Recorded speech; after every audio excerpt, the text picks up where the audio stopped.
মেয়েকে বললাম যে আম্মু এরকম না ঢেকি, এটা আগের আগের দিনে মাসে ধান ভাঙতো চাল ভাঙতো। আমার মেয়ে শুনে অনেক খুশি। হাসে দাও, পরীর কাছে যাও। আমার মেয়ে আমার কাছে থাকলে আমার শান্তি হয়।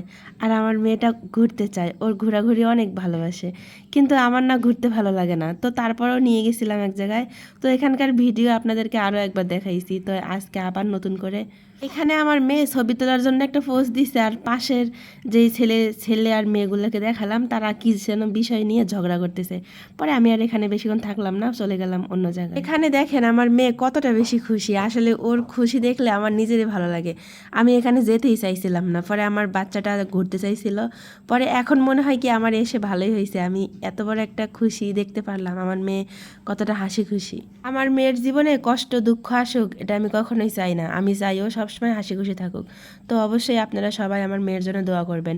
এভাবে কথা বলতে বলতে সামনে যাইতেছি, সামনে দেখছেন একটা আপু ছবি তোলার জন্য কোথায় বসছে। আসলে এখানে বসাটা একদমই ঠিক হয় নাই। চলেন আপুটার সাথে কথা বলি। যাও, ইয়াল্লা, যদি পড়ে যান আপনারা দেখে তো আমার স্টক করতে বলছে।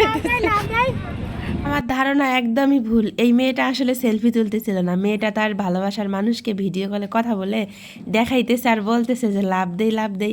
আসলে মেয়েটা বোকা। যেখানে একটা ছেলে একটা মেয়েকে পাগলের মতো ভালোবেসে কিছুদিন পর ফেলে রেখে চলে যায়, আর সেখানে এই মেয়েটা নিজে থেকেই ছেলেটাকে বলতেছে তুমি আমাকে ভালো না বাসলে আমি এখান থেকে লাভ দেবো। এরকমই হয়তো হতে পারে।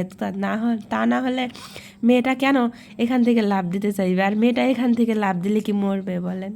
এটার বোঝা উচিত ছিল একতরফা কখনো ভালোবাসা হয় না, জোর করে কখনো ভালোবাসা পাওয়া যায় না। তো যাই হোক, বাদ দেন এসব। মেয়েটার বুঝ দেখ আল্লাহ, হেদায়েত দেখ, এটাই আল্লাহর কাছে কামনা করছি। তো ওখান থেকে ঘুরতে ঘুরতে আবার সেই ওই জায়গায় চলে আসলাম। এখানে এসে আবার আমার মেয়ে প্রশ্ন করছে যে আম্মু এই কি ঢেকি দিয়ে কি কেমনে করে ধান ভাঙতো, কেমন করে কি করতো?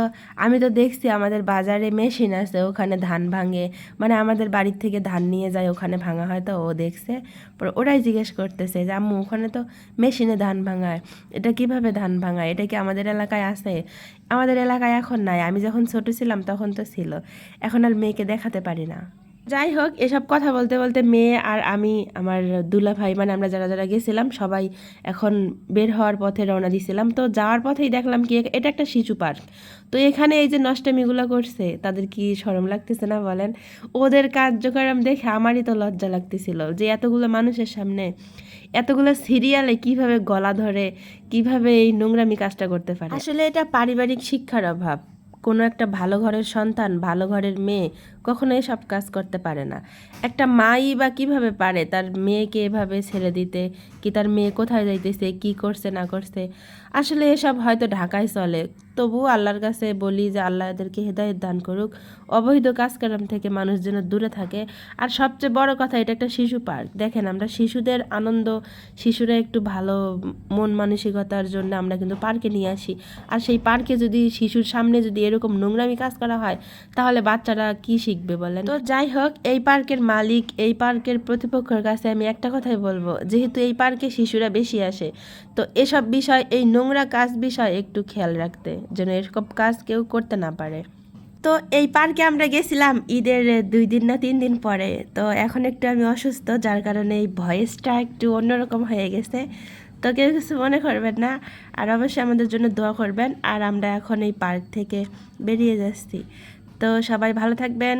খোদা হাফেজ।